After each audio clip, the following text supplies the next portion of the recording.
Héros et donjon. Héros et donjon est un donjon crawler où le but du jeu est d'avoir le plus de lots de gemmes de couleurs différentes.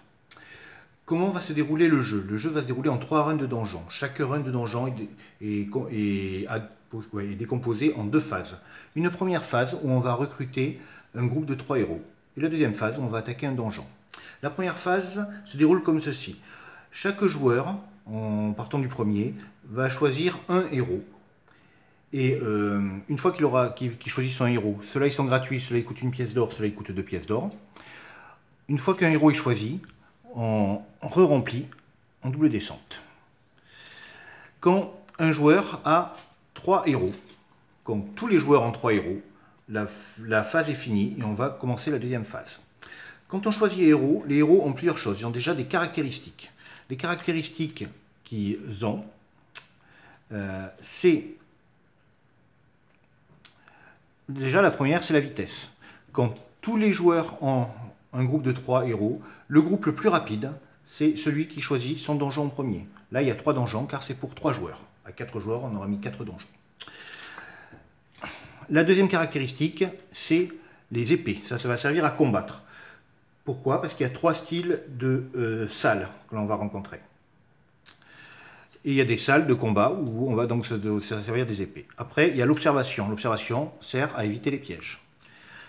Et il y a les points de vie. Les points de vie, parce que les héros vont prendre des blessures. Et quand un héros n'a plus de points de vie, il est mort, il sort du groupe. La deuxième chose qui est importante, c'est que chaque héros a un pouvoir différent. Il existe 2 styles de pouvoir. Il existe des pouvoirs avec une flèche, ce sont des pouvoirs instantanés. Dès que l'on recrute ce héros, on applique son pouvoir ou alors il est perdu. Donc ça peut être des pouvoirs comme celui-là qui permet de regarder des salles cachées et de les réarranger, d'autres qui permettent de faire d'autres choses. Et après, sinon, il y a des héros qui ont un pouvoir qu'on considère comme permanent. Il suffit de lire le pouvoir, c'est ce que c'est marqué. Voilà. Maintenant, comment va se dérouler la deuxième phase? Donc, imaginons qu'on ait pris nos 3 héros, comme ça. On choisit son donjon. Une fois qu'un donjon a été pris par un joueur, bien sûr, plus personne ne peut le prendre. On voit qu'il y a 2 styles de salles déjà, à la base. C'est qu'il y a des salles qui sont cachées et des salles qui sont visibles. On commence toujours par l'entrée. Donc on n'a pas le choix. Imaginons qu'on choisisse ça. Là, on voit que c'est une salle combat.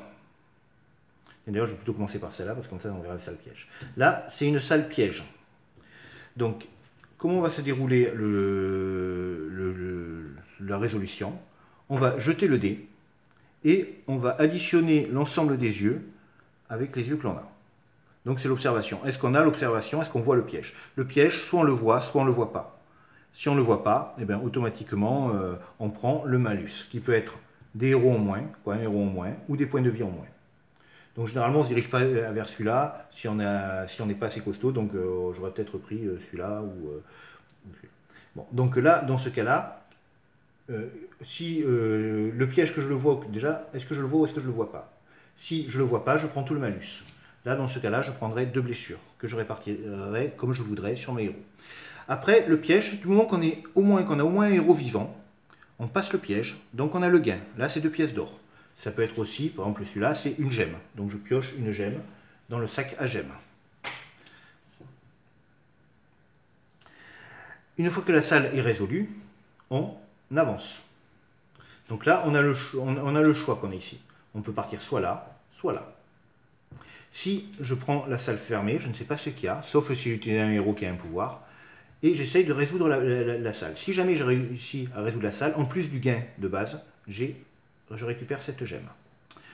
Là, justement, c'est une salle combat. Une salle combat, comment ça s'effectue? Ben pareil, je vais jeter le dé, je vais additionner le nombre d'épées que j'ai avec mes épées.